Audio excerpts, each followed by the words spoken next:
है। सेकंड जो आपका लेवल है वो एडहॉक है, जिसमें चीज़ें पार्शियली हो रही होती हैं या डिफाइन नहीं होती, ठीक है? या अगर हो भी रही होती हैं कंट्रोल तो इनकंसिस्टेंट वे में होता है, फुली डिफाइन नहीं होती। रिपीटेबल बट इनफॉर्मल में क्या होता है कि जो आपकी जो कंट्रोल ऑब्जेक्टिव्स और डिज़ाइन है वो फॉर्मली डिफाइन और अप्रूव नहीं होते, ठीक है? स्ट्रक्चर एंड फॉर्मलाइज वे में आपके पास साइबर सिक्योरिटी पॉलिसीज, स्टैंडर्ड और प्रोसीजर्स स्टैब्लिश हो जाते हैं। आपके पास डॉक्यूमेंटेशन जो है पॉलिसीज मॉनिटर होती हैं, ठीक है? और आपकी प्रॉपर केपीआईज भी डिफाइन, मॉनिटर और रिपोर्ट होती हैं टू इवैल्यूएट द इम्प्लीमेंटेशन। और सामा आपको एडवाइस करते हैं मेंबर ऑर्गेनाइजेशंस को कि at least they should operate at least at maturity level 3। जितनी भी बैंक्स हैं, जितनी भी फाइनेंशियल इंस्टीट्यूशंस हैं, इंश्योरेंस कंपनी है, री इंश्योरेंस कंपनी है, फाइनेंशियल मार्केट्स हैं, इन्हें एटलीस्ट 3 पर उन्हें ऑपरेट होना चाहिए। अच्छा, फोर्थ पे है कि आपकी चीज़ें वही होती हैं, पॉलिसी, स्टैंडर्ड्स, प्रोसीजर एस्टैब्लिश होते हैं, लेकिन अब इसमें इफेक्टिवनेस को भी गेज किया जाता है। इसमें यानी कि आपकी इफेक्टिवनेस, आपकी इसमें केआरआईज़ भी आ जाती हैं। और अडैप्टिव में होता है कि आपकी जो enterprise wide cyber security program है वो कॉन्टिन्यूस कंप्लायंस, उसकी इफेक्टिवनेस और उसकी इंप्रूवमेंट को गेज करती है, और आपके जो कंट्रोल्स होते हैं वो इंटीग्रेट होते हैं एंटरप्राइज रिस्क में। अक्सर डिफरेंस पूछा जाता है इंटरव्यूज में, स्ट्रक्चर एंड फॉर्मलाइज एंड 3 और 4 में डिफरेंस पूछा जाता है। तो इसमें जो इसका की डिफरेंस ये है कि साइबर सिक्योरिटी पॉलिसी, स्टैंडर्ड और प्रोसीजर दोनों में स्टैब्लिश होते हैं, लेकिन स्ट्रक्चर एंड फॉर्मलाइज में हम केपीआईज यूज कर रहे होते हैं, और जब आप मैनेज और मेजरेबल में चले जाते हैं तो आप उसकी इफेक्टिवनेस को केआरआईज, की रिस्क इंडिकेटर से उसकी इफेक्टिवनेस को गेज कर रहे होते हैं, और स्ट्रक्चर एंड फॉर्मलाइज में केपीआईज हो रही होती हैं। अच्छा, समरी देख लेते हैं जो हमने पीछे 3, 4, 5 पढ़ी है, क्योंकि आपकी लेवल 3 से आपका सामा एडवाइस करता है कि जो हैं आपके फाइनेंस इंस्टीट्यूशंस हैं वो at least structure and formalised level, maturity level 3 पर जो है वो ऑपरेट हों। तो हम देख लेते हैं इसकी एक्टिविटी को। और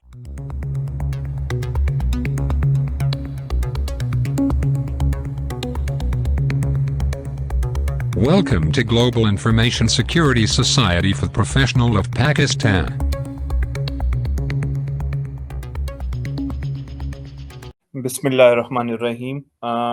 जिस तरह के शहजाद भाई ने बताया कि आज का हमारा टॉपिक सामा का साइबर सिक्योरिटी फ्रेमवर्क के बारे में है, तो आज हम देख लेते हैं आज के सेशन में हम क्या-क्या चीज़ें पढ़ेंगे। इनिशियल इंट्रोडक्शन होगा सामा का, कि सामा बॉडी क्या है, इसका रोल और पर्पस क्या है। फिर हम सामा की जो साइबर सिक्योरिटी फ्रेमवर्क है, इसके इंट्रोडक्शन देख लेंगे, इसके ऑब्जेक्टिव्स क्या हैं, इसका स्कोप और एप्लीकेबिलिटी क्या है, फॉरवर्ड नोट क्या है, इसकी टारगेट ऑडियंस क्या है। फिर हम देखेंगे कि सामा फ्रेमवर्क ने कौन से पिछले जो सर्कुलर्स हैं उनको जो है सुपरसीड किया था। फिर हम फ्रेमवर्क के स्ट्रक्चर एंड फीचर्स को पढ़ेंगे।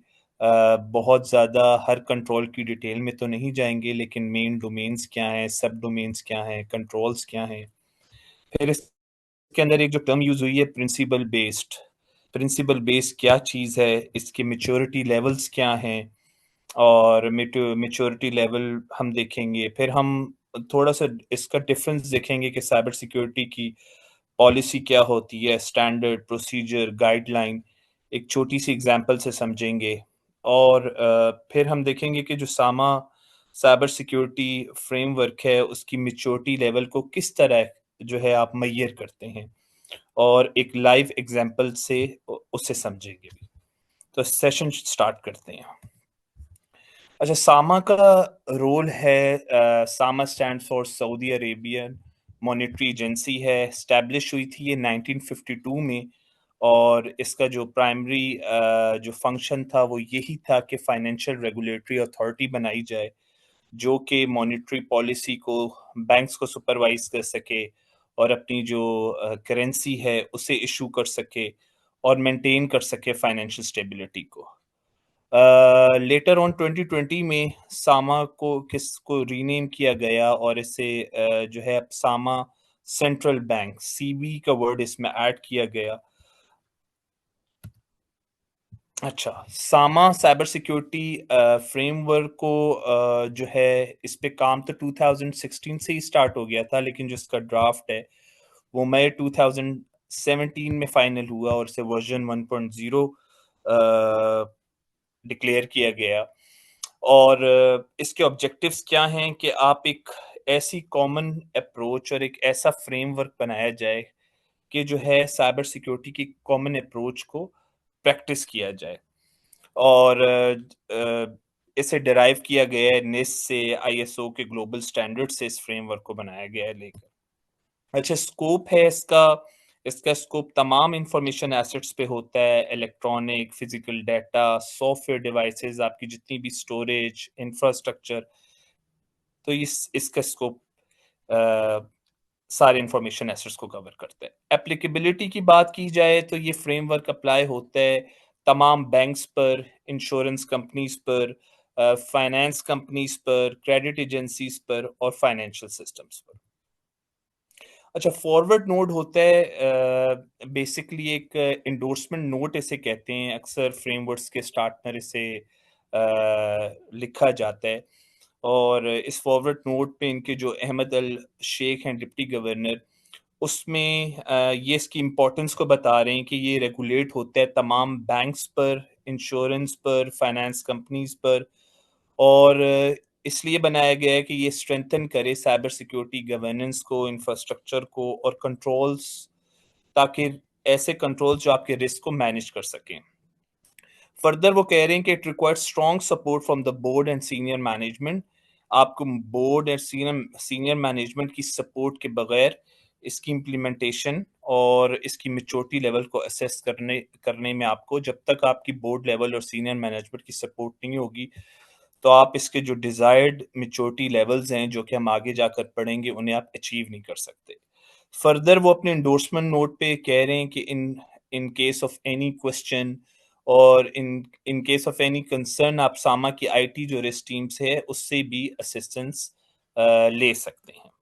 अच्छा, टारगेट ऑडियंस इसकी है कि ये जो फ्रेमवर्क है ये बेसिकली जितने भी मैनेजर्स हैं, जितने भी रेलेवेंट स्टेक होल्डर्स हैं, आपके बिजनेस ओनर्स हैं, सीजो हैं, ये सारी जो आपकी जो रिस्पॉन्सिबल होते हैं साइबर सिक्योरिटी के कंट्रोल्स को मैनेज करने में और सेट करने में, तो ये उसकी सबकी टारगेट ऑडियंस है। अच्छा, सामा फ्रेमवर्क ने पुराने किन सर्कुलर्स को सुपरसीड किया है? इसमें इनके जो पुराने सर्कुलर्स हैं, इनमें जो इनके मॉनिटरिंग कंट्रोल्स थे एटीएम्स पर, फिर इनकी कुछ कार्ड क्लोनिंग के लिहाज से चीज़ें थी, फिर कुछ कॉशन थे इलेक्ट्रॉनिक फ्रॉड पर, फिर सामा रेगुलेशन थी अबाउट मोबाइल बैंकिंग, फिर फॉर्ज एटीएम कार्ड्स के withdrawals from client accounts, token service, E banking rules, ये सारे सर्कुलर सुपरसीड हो गए थे सामा साइबर सिक्योरिटी फ्रेमवर्क के बाद। अच्छा, अब हम देख लेते हैं कि इस फ्रेमवर्क के स्ट्रक्चर और फीचर्स क्या हैं। अक्सर इंटरव्यू में इस टाइप के क्वेश्चंस पूछ लिए जाते हैं कि इसमें टोटल डोमेन्स कितनी हैं, सब डोमेन्स कितनी हैं और कंट्रोल्स कितने हैं। साइबर सिक्योरिटी फ्रेमवर्क में जो सीएसएफएस में 4 डोमेन्स हैं। लीडरशिप एंड गवर्नेंस से स्टार्ट है, सेकंड आपका जो है इसमें रिस्क मैनेजमेंट एंड कंप्लायंस है, तीसरा इसके अंदर ओटी है, ऑपरेशंस एंड टेक्नोलॉजी, और चौथा है साइबर सिक्योरिटी कंट्रोल्स। तो 4 डोमेन्स हैं इसकी। और ये जो ग्रीन हाईलाइट जो है इसमें जो है ये इसके 32 सब डोमेन्स है। लाइक अक्सर पूछ लेते हैं कि इंटरव्यू में कि cyber security leadership and governance में कौन कौन सी सब डोमेन्स आती हैं। तो इसमें गवर्नेंस है, strategy, policy, roles and responsibility आ जाती है, आपकी साइबर सिक्योरिटी प्रोजेक्ट मैनेजमेंट में कैसे होती है, साइबर सिक्योरिटी अवेयरनेस और ट्रेनिंग। रिस्क कंप्लायंस में रिस्क मैनेजमेंट का पूरा प्रोसेस आ जाएगा। रेगुलेटरी कंप्लायंस कैसे है, किन इंटरनेशनल स्टैंडर्ड्स के साथ आपका कंप्लायंस ज़रूरी है, रिव्यू ऑडिट्स।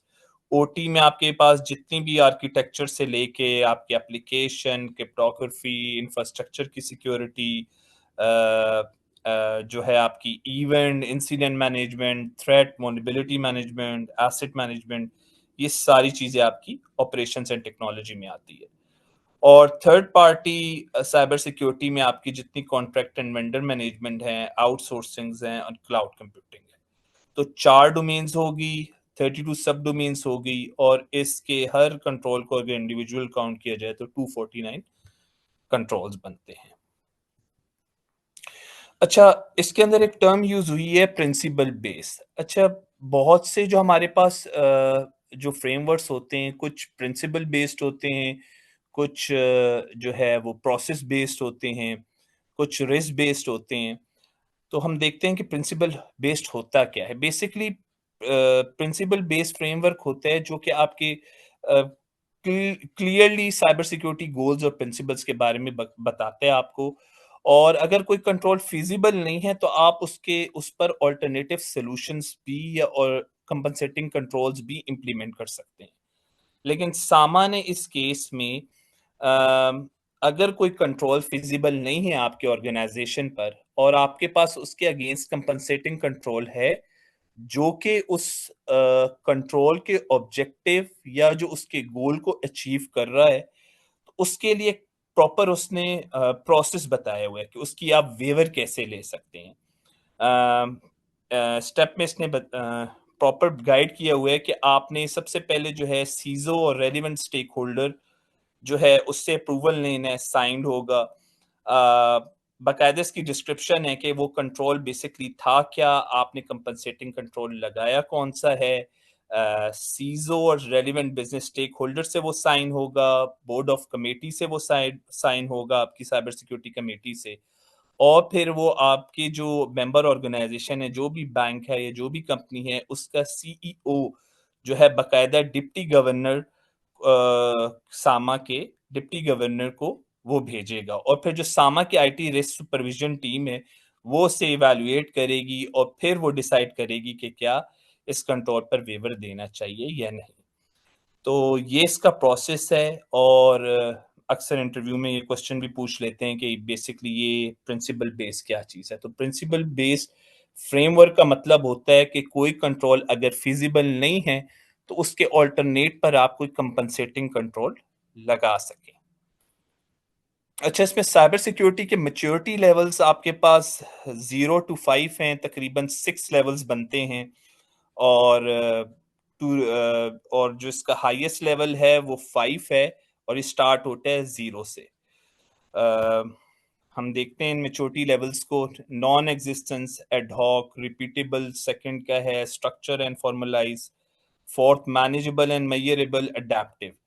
अच्छा, ये भी इंटरव्यू क्वेश्चंस में पूछते हैं कि सामा के कितने मैच्योरिटी लेवल्स हैं। तो हमारे पास टोटल 6 लेवल्स है स्टार्टिंग फ्रॉम 0 to 5। देखते हैं इसे क्विकली के 0 में क्या है, 1 में क्या है, 2 में क्या है, ऐसे डिफरेंशिएट। अच्छा, कोई भी चीज जब स्टार्ट होती है, कोई भी बैंक या कोई भी ऑर्गेनाइजेशन स्टार्ट होती है, ऑब्वियसली उसकी कोई डॉक्यूमेंटेशन नहीं होती या जो उसमें कोई इतना अवेयरनेस और इतनी जो साइबर सिक्योरिटी कंट्रोल्स हैं उसमें इतनी अटेंशन नहीं देती। तो इसे इजी वे में पढ़ेंगे हम कि जो पहला स्टार्टिंग लेवल है वो आपका नॉन एग्जिस्टेंट है। सेकंड जो आपका लेवल है वो एडहॉक है, जिसमें चीजें पार्शली हो रही होती हैं या डिफाइन नहीं होती, ठीक है। या अगर हो भी रही होती हैं कंट्रोल तो इनकंसिस्टेंट वे में होता है, फुली डिफाइन नहीं होती। रिपीटेबल बट इनफॉर्मल में क्या होता है कि जो आपकी जो कंट्रोल ऑब्जेक्टिव्स और डिजाइन है वो फॉर्मली डिफाइन और अप्रूव नहीं होते, ठीक है। स्ट्रक्चर एंड फॉर्मलाइज वे में आपके पास साइबर सिक्योरिटी पॉलिसीज, स्टैंडर्ड और प्रोसीजर्स स्टैब्लिश हो जाते हैं। आपके पास डॉक्यूमेंटेशन जो है, पॉलिसीज मॉनिटर होती हैं, ठीक है। और आपकी प्रॉपर केपीआईज भी डिफाइन, मॉनिटर और रिपोर्ट होती हैं टू इवैल्यूएट द इम्प्लीमेंटेशन। और सामा आपको एडवाइस करते हैं मेंबर ऑर्गेनाइजेशंस को कि at least they should operate at least at maturity level 3। जितनी भी बैंक्स हैं, जितनी भी फाइनेंशियल इंस्टीट्यूशंस हैं, इंश्योरेंस कंपनी है, री इंश्योरेंस कंपनी है, फाइनेंशियल मार्केट्स हैं, इन्हें एटलीस्ट 3 पर उन्हें ऑपरेट होना चाहिए। अच्छा, फोर्थ में है कि आपकी चीज़ें वही होती हैं, पॉलिसी, स्टैंडर्ड्स, प्रोसीजर एस्टैब्लिश होते हैं, लेकिन अब इसमें इफ़ेक्टिवनेस को भी गेज किया जाता है। इसमें यानी कि आपकी इफ़ेक्टिवनेस, आपकी इसमें केआरआईज़ भी आ जाती हैं। और अडैप्टिव में होता है कि आपकी जो enterprise wide cyber security program है, वो कंटीन्यूअस कंप्लायंस, उसकी इफ़ेक्टिवनेस और उसकी इम्प्रूवमेंट को गेज करती है, और आपके जो कंट्रोल्स होते हैं, वो इंटीग्रेट होते हैं एंटरप्राइज़ रिस्क में। अक्सर डिफरेंस पूछा जाता है इंटरव्यूज में, स्ट्रक्चर एंड फॉर्मलाइज एंड 3 और 4 में डिफरेंस पूछा जाता है। तो इसमें जो इसका की डिफरेंस ये है कि साइबर सिक्योरिटी पॉलिसी, स्टैंडर्ड और प्रोसीजर दोनों में स्टैब्लिश होते हैं, लेकिन स्ट्रक्चर एंड फॉर्मलाइज में हम केपीआईज यूज कर रहे होते हैं, और जब आप मैनेज और मेजरेबल में चले जाते हैं तो आप उसकी इफेक्टिवनेस को केआरआईज, की रिस्क इंडिकेटर से उसकी इफेक्टिवनेस को गेज कर रहे होते हैं, और स्ट्रक्चर एंड फॉर्मलाइज में केपीआईज हो रही होती हैं। अच्छा, समरी देख लेते हैं जो हमने पीछे 3, 4, 5 पढ़ी है, क्योंकि आपकी लेवल 3 से आपका सामा एडवाइस करता है कि जो हैं आपके फाइनेंस इंस्टीट्यूशंस हैं, वो at least structure and formalised level, maturity level 3 पर जो है वो ऑपरेट हों। तो हम देख लेते हैं इसकी एक्टिविटी को, और आसान इसकी डिस्क्रिप्शन को देख लेते हैं कि लेवल 3 पर आपके पास इस्टेब्लिश हो साइबर सिक्योरिटी रूल्स को, अगेन मैं रिपीट कर रहा हूँ, गाइडलाइंस को, आपके पास रेलिवेंट पॉलिसीज हों, स्टैंडर्ड्स हों, और आप उन्हें ट्रैक कर रहे हो केपीआईज के थ्रू। लेवल 4 में है आप असेस कर रहे हो effectiveness of cyber security controls with the help of KRIs, ठीक है। लेवल 5 में है कि आपकी कॉन्टिन्यूस इंप्रूव साइबर सिक्योरिटी हो, अलाइन हो एंटरप्राइज रिस्क मैनेजमेंट के पास, या आपके पास ऐसी ऑटोमेटेड रियल टाइम मॉनिटरिंग हो, ऐसी बेंचमार्किंग हो कि आपको प्रॉपर जो है उसकी कॉन्टिन्यूस इंप्रूवमेंट भी नजर आ रही हो, और उसकी इफेक्टिवनेस भी नजर आ रही हो। तो ये हमारे पास लेवल है। अच्छा, अब हम देख लेते हैं कि cyber security policy, standard, procedure, guidelines में क्या डिफरेंस होता है, क्योंकि इन चीज़ों में हमने पीछे पॉलिसी और इस टाइप की चीज़ें यूज़ होती हैं साइबर सिक्योरिटी में, जीआरसी में, तो इसका मेन डिफरेंस पता होना चाहिए इंटरव्यू पॉइंट ऑफ व्यू से भी, और जब आप कोई फ्रेमवर्क पढ़ रहे होते हैं तो उस लिहाज से भी, और बेसिक्स में भी है ये। तो साइबर सिक्योरिटी पॉलिसी को देख लेते हैं कि सबसे पहले देख लेते हैं कि why do I need to do this, मुझे मुझे ऐसा करने की क्या जरूरत है, मैं ये क्यों कर रहा हूँ पॉलिसी में।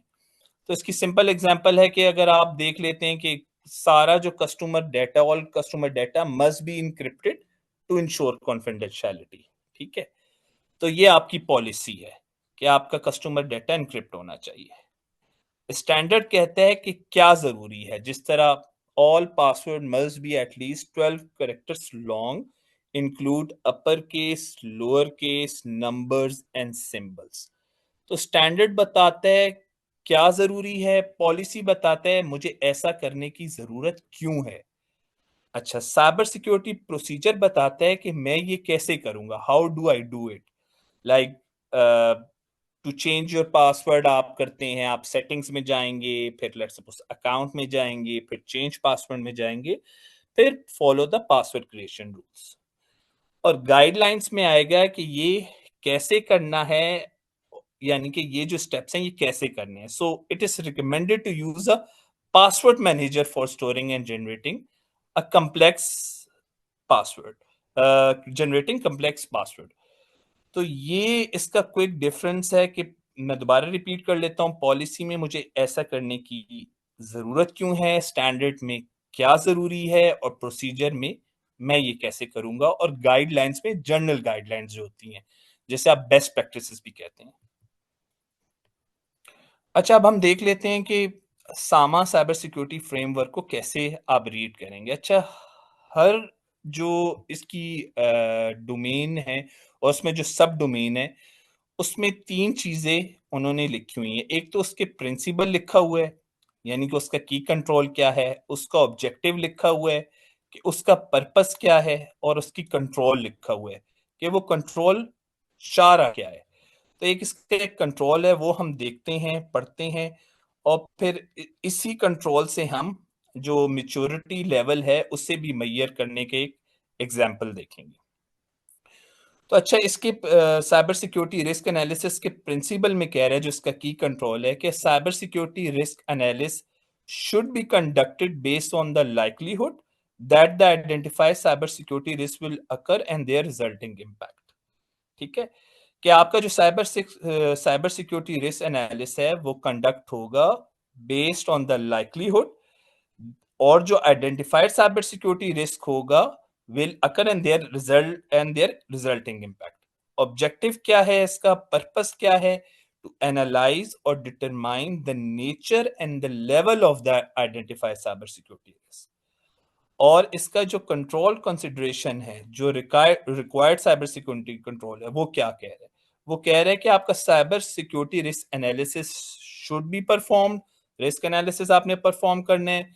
Cyber security risk analysis should address the level of potential business impact and likelihood of, कि जो आप पहले में कह रहे हैं, जो आपका कंट्रोल है कि आपने रिस्क एनालिसिस करना है। दूसरे में कह रहे हैं कि आपके साइबर सिक्योरिटी का जो रिस्क एनालिसिस है वो एड्रेस करे पोटेंशियल बिजनेस इंपैक्ट, क्या इंपैक्ट हो रहा है उसमें रिस्क में, और उसका लाइकलीहुड, उसके चांसेस कितने हैं उस थ्रेट के। ठीक है, अच्छा, ये बहुत इंपॉर्टेंट स्लाइड है कि आप किसी भी मेच्योरिटी लेवल को मेजर करने के लिए आपको तीन तरह के आप समझ लें, आपको कंट्रोल्स चाहिए या प्रोसेसेस चाहिए। ठीक है, सबसे पहले आपने चेक करना है design of control, second number पे आ जाएगा आपकी इंप्लीमेंटेशन, और थर्ड नंबर पे आ जाएगा effectiveness of control. Design of control में आप देखेंगे कि क्या चेक इफ कंट्रोल आपका वेल प्लान है और मैच करता है फ्रेमवर्क की रिक्वायरमेंट से। ठीक है, उस बेस पर आप इसे स्कोर करेंगे, जो हमने पीछे स्कोर्स पढ़े। इम्प्लीमेंटेशन में कहेगा कि ensures the control are properly set up है, यूज है। अगर डिजाइन ठीक है, अब उसकी इम्प्लीमेंटेशन में चेक करना है कि क्या वो कंट्रोल प्रॉपर्ली सेटअप है और वो यूज भी हो रहा है। इफेक्टिवनेस ऑफ कंट्रोल में आ जाएगा कि आपने इस कंट्रोल को देखना है कि आया वो कंट्रोल आपके रिस्क को रिड्यूस भी कर रहा है एज एक्सपेक्टेड। तो ये तीन चीजें बेसिकली किसी भी जब आप फ्रेमवर्क की मेच्योरिटी को असेस करते हैं, तो ये तीन चीजें वर्ल्ड वाइड इन पैरामीटर्स पर काम किया जाता है कि डिजाइन ऑफ कंट्रोल क्या है, उसकी इंप्लीमेंटेशन क्या है, और उसकी इफेक्टिवनेस क्या है। हम देख लेते हैं पिछली एग्जांपल से ही, जिसमें हमने साइबर रिस्क एनालिसिस है, जिसमें हम देख लेते हैं कि हमने इसको ऑब्जेक्टिव पढ़ा कि हमने एनालाइज करना है और डिटरमाइन करना है कि नेचर और level of identified cyber security risk क्या है। फिर हमने इसकी कंट्रोल्स को देखा था कि इसमें ये दो बातें कर रहा था कि रिस्क एनालिसिस आपका परफॉर्म्ड हो, और जो रिस्क एनालिसिस वो आपका एड्रेस करे कि आपका पोटेंशियल बिजनेस इंपैक्ट कितना पड़ा और लाइकलीहुड क्या है थ्रेट का। ठीक है, तो इससे आप याद रखिएगा इस कंट्रोल को। तो अब देख लेते हैं कि डिजाइन ऑफ कंट्रोल में हम क्या मेजर करेंगे। तो हम इंश्योर करेंगे, इसमें लिखे ensures that the control is design to assess the likelihood and impact. कैसे करेंगे? वही चीज है कि क्या हमारे पास कोई डॉक्यूमेंटेड प्रोसीजर है सबसे पहले to conducting the risk analysis. Does include steps to evaluate, क्या उसमें स्टेप्स हैं इवैल्यूएट करने के लिए लाइकलीहुड एंड बिजनेस इंपैक्ट को। ठीक है, इससे फिर हम स्कोर करेंगे, वही स्कोरिंग करेंगे जो हमने पीछे पढ़ा हुआ है। इंप्लीमेंटेशन में हम देखेंगे कि कंट्रोल क्या, हमने जिस तरह पढ़ा था इसकी डेफिनेशन के properly carried out in practice, क्या जो हमारा रिस्क है वो कंडक्ट हो रहा है एज पर शेड्यूल जो बताया हुआ है डॉक्यूमेंटेशन में। Are the identified risk analyse in terms of both their probability और इम्पैक्ट बिजनेस ऑपरेशंस में बता रहे हैं, आइडेंटिफाई कर रहे हैं। Are the analysis resulted documented and review by relevant stakeholders, उस पर उनका फीडबैक आ रहा है, रिव्यू कर रहे हैं या नहीं कर रहे इम्प्लीमेंटेशन में। इफेक्टिवनेस में देखेंगे कि क्या हम इंश्योर करेंगे कि जो आपका कंट्रोल है वो सक्सेसफुली आइडेंटिफाई हुआ है, इवैल्यूएट हुआ है, उससे कोई इन्फॉर्म डिसीजन लिया जा रहा है। तो word the identifier is properly prioritize based on their likelihood and impact. क्या जो हमारा रिस्क एनालिसिस है वो हमें इफेक्टिव मिटिगेशन एक्शन की तरफ लेके जा रहा है या नहीं, या जो आपका स्टेक होल्डर जो आपको मिटिगेशन दे रहा है उससे जो आपका जो रिस्क आपने रेस किया था वो मिटिगेट हो रहा है या नहीं, ये इफेक्टिवनेस है। और जब आप इम्प्लीमेंट कर लेते हो स्ट्रेटेजी को तो क्या ये मेजरेबल है या नहीं। तो इन इन तीन फैक्टर्स पर आप किसी भी कंट्रोल की मैच्योरिटी लेवल को मेजर कर सकते हैं। अ, और लास्ट स्लाइड हमारे पास यही है कि आप मेंबर ऑर्गेनाइजेशन पीरियोडिकली असेस करेंगी थ्रू क्वेश्चनेयर्स। आप इसे इवेलुएट करेंगे अपनी मेच्योरिटी लेवल्स को, क्योंकि जो सामा है वो इन चीज़ों को ईयरली चेक कर सकता है, ऑन स्पॉट ऑडिट्स हो जाते हैं, कभी कभार वो आपकी कंप्लायंस रिपोर्ट्स आपसे मांग लेते हैं टू चेक और वैलिडेट द मेच्योरिटी लेवल कि आप किस मेच्योरिटी लेवल पे हैं। And this is all about the session. तो आज की प्रेजेंटेशन पे अब तक अगर कोई क्वेश्चंस हैं रेलिवेंट जो हमने पढ़ा है तो उससे you can ask. Let me look at the chat. मैं पूछता हूँ, वहां देखता हूँ क्या सवाल है। आप ऐसे ही रखो स्क्रीन अपनी। अच्छा, ऐसा कोई सवाल नहीं है मेरे ख्याल में।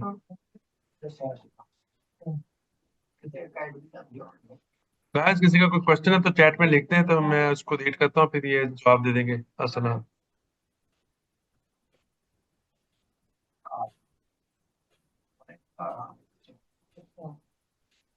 1 सेकेंड।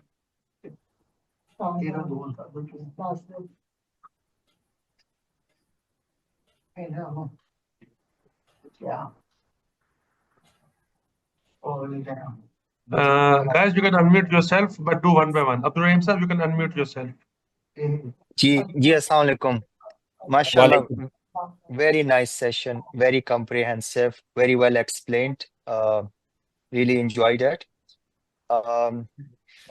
मेरा क्वेश्चन ये है कि will this replace ISO 27001 in the coming time, as this been like a kind of very well, like in different way aligned with ISO 27001? अच्छा, ये रिप्लेस तो नहीं होगा क्योंकि आईएसओ तो आपका स्टैंडर्ड है और ग्लोबली उसे अडॉप्ट किया जाता है। ये बेसिकली एक फ्रेमवर्क है लोकल सऊदी अरेबिया का, और ये तमाम बैंक्स पर जितने भी फाइनेंशियल इंस्टीट्यूशंस हैं, इंश्योरेंस कंपनीज हैं, उन्होंने इसे अडॉप्ट करना होता है। और बेसिकली ये डिराइव भी आईएसओ और निस से ही है। लेकिन अगर आपके क्वेश्चन का प्रिसाइज आंसर किया जाए तो वो ये है कि ये रिप्लेस नहीं होगा। सऊदी अरब में ये फाइनेंशियल इंस्टीट्यूशंस पर लागू है और ये फॉलो अप होगा। एक छोटा follow up question, if you will allow me, otherwise. Sure you can ask. जैसे कि एक्सटर्नल ऑडिटर स्टैंडर्ड को ऑडिट करके ना उसको सर्टिफिकेशन देते हैं, तो इस फ्रेमवर्क की एक्सटर्नल ऑडिट या रेगुलेटरी बॉडीज इसको रीसर्टिफाई करते हैं, या is just a framework been only adopt to just to have the control and measures and have the GRC in the organization? अच्छा, एज पर माय नॉलेज इसमें as such कोई shirt तो नहीं मिलता, लेकिन आपका जो सामा सेंट्रल बैंक है वो आपका ऑन एंड ऑफ जो है पीरियोडिकली या सडनली जो है आपकी मेच्योरिटी लेवल को एक्सेस करने के लिए आपसे रिपोर्ट्स या प्रूफ्स मांगते हैं ऑन साइट। लेकिन अगर आप आईएसओ से इसे कंपेयर करें तो उसमें बिल्कुल सेपरेटली चीज है। ये इनका लोकल रेगुलेटरी फ्रेमवर्क है। इस केस में ऐसा नहीं है। इस केस में आपका एक्सटर्नल ऑडिट आता है और वो फाइंडिंग्स दे देता है आपको, ठीक है, और उससे फिर आपने एड्रेस करना होता है। थैंक यू जी। जी अस्सलाम वालेकुम अरसलान। अरसलान, मेरा सवाल आपसे ये है कि सामा के हवाले से कि सामा की असेसमेंट जो होती है या जो जमा करवानी होती है, क्या वो मैंडेटरी है कि आपने हर साल जमा करवानी है? पहला क्वेश्चन। इसके साथ दूसरा पार्ट बनेगा, सेल्फ असेसमेंट इंटरनल कोई अपना डिपार्टमेंट कर सकते हैं जस्ट लाइक इंटरनल ऑडिट, या कोई थर्ड पार्टी इंगेज करवा कर वो आप मतलब सबमिट उसकी रिपोर्ट जमा करवानी होती है? मतलब इसके साथ भी तीसरा सवाल होगा, क्या सामा या रेगुलेटरी बॉडी ने कोई थर्ड पार्टी ऑथोराइज किए हुए वेंडर्स या कंसल्टेंट कंपनीज जो ये असेसमेंट कर सकती हैं, कि कोई भी कंपनी असेसमेंट कर सकती है? क्या वो सऊदी बेस्ड होनी चाहिए, वो या यूएई बेस्ड हो या जीसीसी बेस्ड हो, वो चल जाएगी, या पाकिस्तान इंडिया कहीं से भी वो कंपनी असेसमेंट कर सकती है? और ये जरा बताना मुझे, और ये भी बताइएगा कि फ्रीक्वेंसी क्या होगी, एक्चुअल फ्रीक्वेंसी कहीं फ्रेमवर्क में मेंशन है भी कि नहीं है, कि सालाना आपने रिपोर्ट सबमिट करवानी है इंटरनल असेसमेंट की या थर्ड पार्टी के थ्रू की, ये भी बताइए काइंडली। अच्छा, एज पर माय नॉलेज इसमें बेसिकली जो आपका कंप्लायंस डिपार्टमेंट होता है वो सामा के साथ जो है बेसिकली उसकी कोऑर्डिनेशन होती है, और as per my knowledge periodically होता है, ये असेस होता है पीरियोडिकली, लाइक 6 मंथ्स में होता है, और you can say twice a year. लेकिन एज सच मैंने शायद फ्रेमवर्क में मेरी नज़र से ऐसा नहीं गुजरा, लेकिन पीरियोडिकली होता है, ये इतना मुझे पता है। कंप्लायंस डिपार्टमेंट करता है बेसिकली। और आपका क्वेश्चन था कि क्या कोई स्पेसिफिक बॉडीज हैं जो इसे करती हैं, तो इसके बारे में तो मुझे इतना नहीं है, लेकिन बेसिकली जो सऊदी अरब में जो रजिस्टर्ड कंपनीज हैं, जो यहाँ के जो ट्रेड और बिजनेस के रूल्स, तो मुझे नहीं पता कि किस तरह रजिस्टर्ड होती हैं कंपनीज। लेकिन जो रजिस्टर्ड कंपनीज हैं, जो कंसल्टिंग फर्म्स हैं, बिग फोर हो गई, या जो इनकी लोकल मार्केट में जो इनकी कंसल्टिंग फर्म्स हैं सऊदी अरब की, वो इसे असेस कर सकती हैं। बैंक्स के पास फुल राइट होता है कि वो अपनी इंटरनली भी थ्रू अपने कंप्लायंस, जो उनका जो जीआरसी डिपार्टमेंट्स हैं, या विद द हेल्प ऑफ, मैंने अक्सर बैंक्स में देखा है कि कंप्लायंस और इंटरनल ऑडिट टीम मिलकर भी इसकी मेच्योरिटी लेवल को एक्सेस करती है। कंप्लायंस टीम पहले से खुद एक्सेस करती है और अपने इंटरनल ऑडिट से वैलिडेट करवा लेते हैं। कुछ बैंक्स जो है इंडिपेंडेंट रिव्यू जो है ओपिनियन भी लेते हैं, तो इस तरह होता है।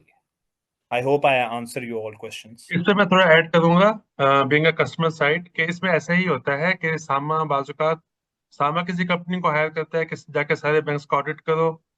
समटाइम सामा वैसे उनको कहता है बैंक्स को कि खुद आप अपना करो और हमें बताओ। ये ऑन एंड ऑफ चलता है, वेरियस होता है।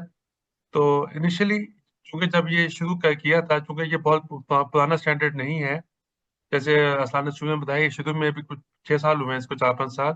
तो शुरू में उन्होंने खुद भी ऑडिट करवाए हैं, मुख्तलिफ कंपनीज के जरिए उन्होंने ऑडिट करवाए हैं बैंकों के, फिर उनको टारगेट्स दिए हैं, उनको फाइंडिंग्स बताई हैं, उसको करवाया है। तो ये इसमें मेच्योरिटी आती जा रही है। तो ऐसा ऐसा पहले जैसे था तो उसमें काफी चेंजेस आ गए, अब कंपनी को खुद भी पता है।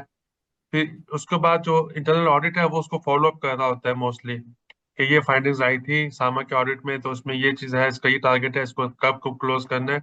तो ये एक पूरा प्रोसेस है, और बहुत सी कंपनियां हैं जो इसमें डील कर रही हैं।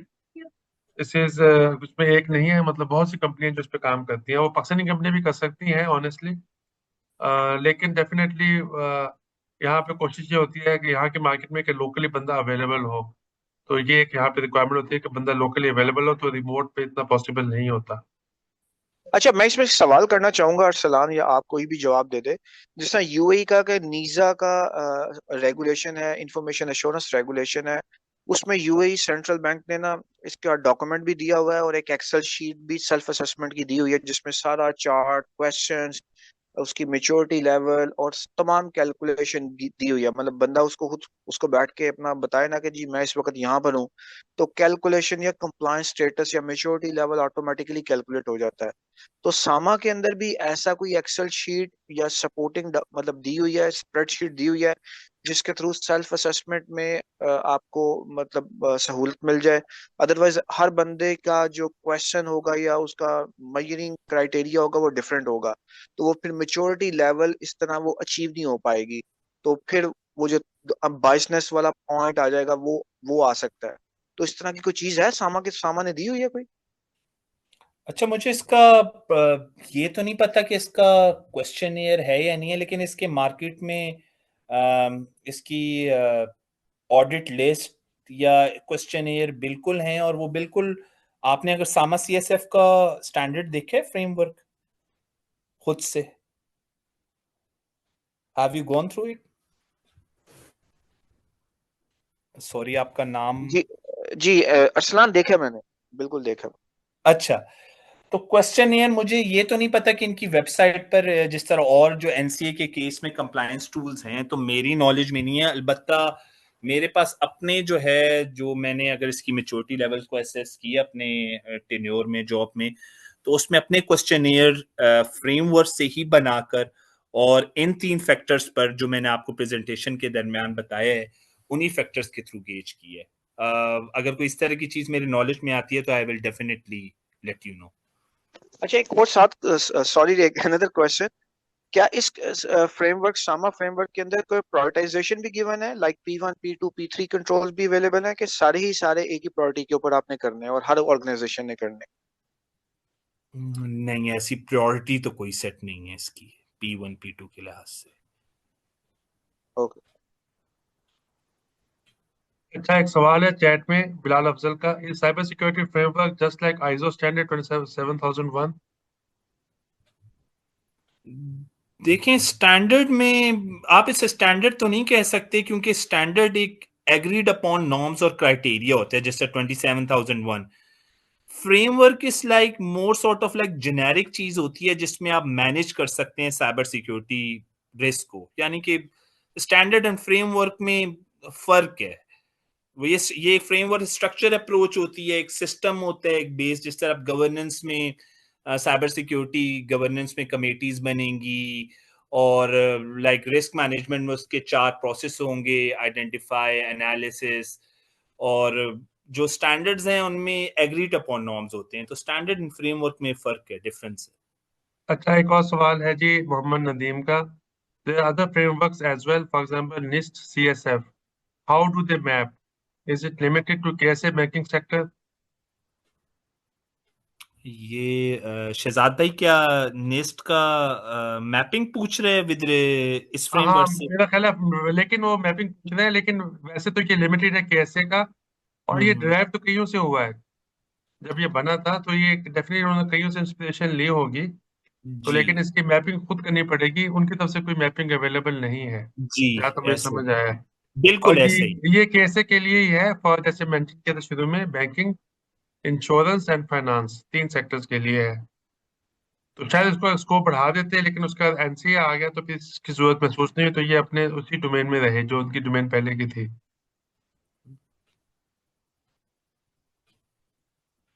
एक और सवाल है, what are learning recommendations to have in depth knowledge of this? देखें, सबसे पहले तो आप फ्रेमवर्क को खुद से पढ़ेंगे। जब तक आप खुद से रीड आउट नहीं करेंगे फ्रेमवर्क्स को, इसके कंट्रोल्स को, इसकी डोमेन को, इसकी सब डोमेन्स को खुद नहीं पढ़ेंगे, जिस तरह मैंने स्लाइड में बताया कि उसका प्रिंसिपल क्या कह रहा है, उसका ऑब्जेक्टिव क्या है, उसके अंदर की कंट्रोल्स कितने हैं, तब तक आपको नहीं पता चलेगा, अंडरस्टैंडिंग नहीं होगी। अच्छा, ये हमारे साथ है हुसैन हसन अली साहब का क्वेश्चन है, ये काशी चैप्टर के इसाका के हेड भी है माशाल्लाह। First of all I am very happy कि उन्होंने सेशन ज्वाइन किया, तो रियली इट्स ऑनर, वो सीनियर बंदे हैं बहुत। उनका सवाल है जी, in your experience do you see organisations mainly undertaking the assessments audits as per this regulation, और do they also undertake other regular audits of the IT environment? जी देखें, ये तो आई थिंक ये यही पूछना चाह रहे हैं कि क्या इसी की करते हैं या कोई और भी फ्रेमवर्क्स को फॉलो करते हैं, ऐसा ही है शहजाद ऐसे भाई? ही है, ऐसे ही है, ये सवाल है बिल्कुल। अच्छा, देखें, हाँ। रेगुलेटरी चीज है, यानी कि इससे बैंकिंग के लिए तो ये मैंने जितना मेरा एक्सपीरियंस है तो इससे तो उन्होंने करना ही करना है एट एनी कॉस्ट। इसके साथ साथ भी जो बैंक्स पर और फ्रेमवर्क्स है वो बिल्कुल होते हैं, वो भी फॉलो होते हैं, और वो अपने जो अपने आईटी इन्वायरमेंट पे बिल्कुल चेक किया जाता है। एनसीए के जो या अदर जो इसकी रेगुलेशंस हैं, सामा की जो सीटीआई पे हैं, ये और फ्रेमवर्क्स है। लेकिन आई थिंक अगर आप इसे कहें कि ये बाइबल साइबर सिक्योरिटी फ्रेमवर्क एक तरह से बाइबल है साइबर सिक्योरिटी का, तो ये गलत ना होगा। तो ये मेन है बेसिकली, बाकी अदर्स भी एप्लीकेबल हैं। Hello, Assalamu alaikum warahmatullah. Mr. वालेकुम। Arslan, this is Muhammad Badruddin. I just want to ask a few things because Sama is new to me because I'm working right now in an industry where Sama is not my cup of tea. So I would like to ask one question regarding suppose on the consumer side or the client side, they want to apply the framework like SAMA with PCI DSS. So what are the integration points there, and what are the overlapping points and challenges? This is the first thing. Second thing, how SAMA actually notify the consumers or clients about any threats like APT threats, because it's all about national level cyber intelligence. And the third question is, Sir, sorry, I'm interrupting you. Can we go one by one because my memory is not that okay, fine, sharp. fine. I think it's best to answer your first question. Can you repeat your first question so that I can answer and then we can go step by step? The first question was like by applying SAMA, I also want to integrate like PCI DSS. So the integration points, overlapping points, and the challenges, SAMA with the PCI DSS. Okay, सामा और PCI DSS की अगर आप चाह रहे हैं कि implement करें तो इसमें क्या चैलेंजेस आएंगे, देखें सबसे पहले तो हम ये देखते हैं कि इसका अगर मैं शॉर्ट सा आंसर करूं वो ये है कि एक जो है आपके पास वो फ्रेमवर्क है सामा फ्रेमवर्क और एक है स्टैंडर्ड। स्टैंडर्ड में बेसिकली चीजें काफी प्रिसाइज बताई जाती हैं, ठीक है। जिस तरह you can say like PCI DSS is a global standard designed to secure payment card transactions, तो उसमें चीजें काफी हद तक क्लियर हैं। वाइल जो साइबर सिक्योरिटी फ्रेमवर्क है ये जो डेवलप किया आपका सेंट्रल बैंक ने, ये एक तरह से यू कैन से ये आपको प्रोवाइड करती है guidelines to enhance your cyber security for financial institutions. तो दोनों चीजों को इंटीग्रेट तो नहीं किया जा सकता। हाँ, अगर हम ये कहें कि अगर हम एक फ्रेमवर्क को पहले अडॉप्ट कर कर और तब स्टैंडर्ड की तरफ जाएंगे तो it would be a more good और सुटेबल अप्रोच और हमें इसमें चैलेंजेस कम आएंगे। I hope I answer your query. Okay. The second question was how SAMA notify their clients about the APT threats. APT threats के बारे इसके में तो नॉर्मली सामा का अपने एक मेथड है जो ईमेल्स भेजता है, जी आईओसीएस भी भेजता है, वो उनकी रिपोर्ट्स का एक फॉर्मेट है वो बैंक, लेकिन वो डेफिनेटली सिर्फ अपने उनको भेजता है जो उसके मेंबर ऑर्गेनाइजेशन उनको भेजता है सिर्फ publicly. I am not sure कि अवेलेबल हो या नहीं, लेकिन उनको भेजता है, बल्कि उनसे उसकी रिपोर्ट भी मंगवाता है। Like it sends an email and it says reply by this time, reply by next day this time with your findings and all that. जब भी कोई नई थ्रेट आती है, कोई एपीटी आती है, किसी ऑर्गेनाइजेशन के साथ कोई मसला होता है, तो उसकी डिटेल्स वो सबको भेजी जाती हैं, आईओसीज भेजे जाते हैं, और फिर उसके बाद इनसे कहा जाता है कि अपना चेक करके अपना एनवायरनमेंट हमें बताया जाए। Very proactive, they are doing good work on this one. तो माशाल्लाह, तो अक्सर यही हो रहा होता है कि जी वो वीकेंड पे ही, मतलब थर्सडे के शाम को आ गई मेल या बुध को आ गई, तो उसी में वीकेंड पे ही वो उसका रिस्पॉन्स भी मांग रहे होते हैं। तो this is happening, but this is something which is they are doing it on a very specific level with defined people only, जिनके With पास the वो key emails जाती है। stakeholders. मैं थोड़ा सा इसमें ऐड करना चाहूंगा, शहजाद साहब, अगर आप इजाजत देंगे। जी बिल्कुल, बिल्कुल ऐसी बात कुछ नहीं कीजिएगा जो हमें कल को प्रॉब्लम हो, क्योंकि ये हमने यूट्यूब पे नो डालना नो, है। It will be very very high level, very generic. APT के हवाले से, मतलब सामा तो आपको फ्रेमवर्क प्रोवाइड करता है कि आपका जो है ना आईएसएमएस कितना सिक्योर, मतलब मैच्योर होना चाहिए। लेकिन जो आपके टेक्निकल सिक्योरिटी कंट्रोल्स हैं, they will enable you to gather all those intelligence which are in a form of APT। और आजकल तो मतलब पूरी दुनिया से जो है ना ये इंटेलिजेंस शेयर होती है उन तमाम थ्रेड्स की। तो फिर वो देखते हैं कि within your organizations what type of readiness are there and how you going to cope with all of those challenges. So it could be very zero day kind of things which can be there, and it could be very complicated AI based kind of threats which is making use of APT. So but Sama is will not really like a kind of help you like but the controls which needs to be technical controls based on to where you reside, what type of industry you are, and what type of challenges you have, and what type of risk you are facing, then those APTs could be very complicated in terms of the monetary funds. Thank you.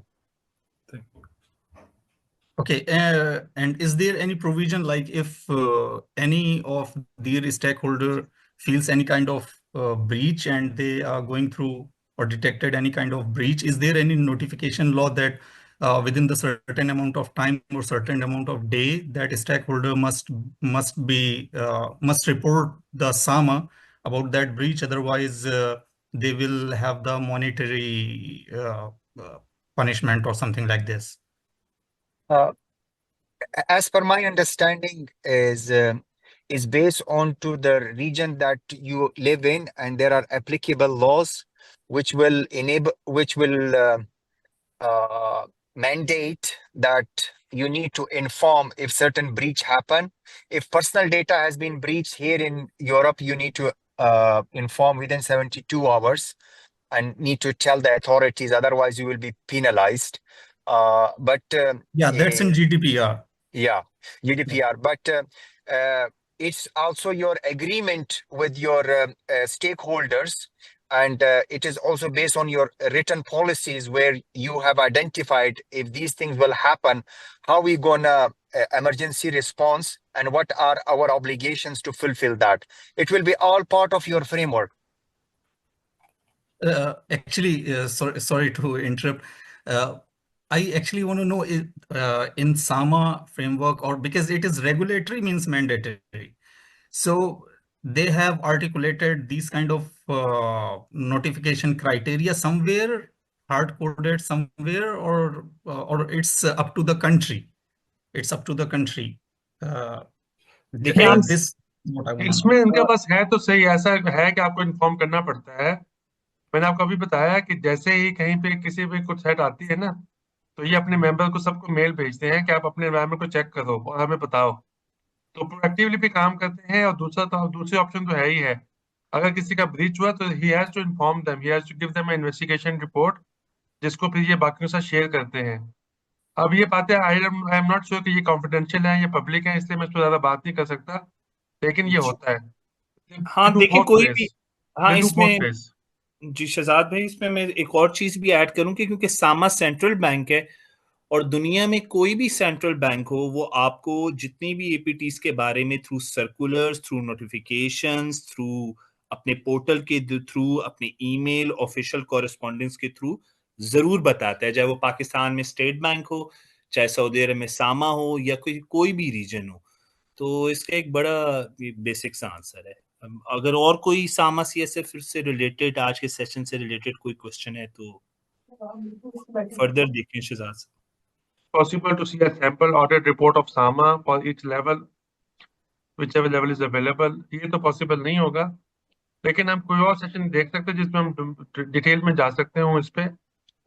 तो one last question, Arsalan साहब, जैसे आइजो में statement of applicability होता है, सामा के अंदर ऐसा कुछ है जिसमें वो उन तमाम कंट्रोल्स को एप्लीकेबल करेंगे, या it based on to the organisation own controls applicable? नहीं, एप्लीकेबल तो सारे हैं, लेकिन जिस तरह के मैंने सेशन में बताया था कि ये प्रिंसिपल बेस्ड फ्रेमवर्क है। अगर आपको अगर आपको लग रहा है कि आपकी ऑर्गेनाइजेशन में कोई कंट्रोल जो स्पेसिफिकली सामा सीएसएफ में बताया वो नहीं है और आप उसके अगेंस्ट कोई कंपनसेटिंग कंट्रोल लगाते हैं, तो उसका एक वेवर होता है, जो कि मैंने अपनी स्लाइड में बताया था प्रोसीजर। तो बेसिकली बाकी कंट्रोल्स तो एप्लीकेबल ही हैं। एक सेकंड दीजिएगा, हुसैन साहब ने कहा है जी, thanks Aslan and Shahzad bhai, I understand that in addition to SWIFT CSP, banks need to carry out other relevant assessments. जी ऐसा ही है, सामा का एक है उनके पास, इसके अलावा एनसीए का भी ऑडिट आते हैं, स्विफ्ट के उसके अलावा आते हैं, 3 तो ये हैं, तथा पीसीआई डीएसएस का भी होता है।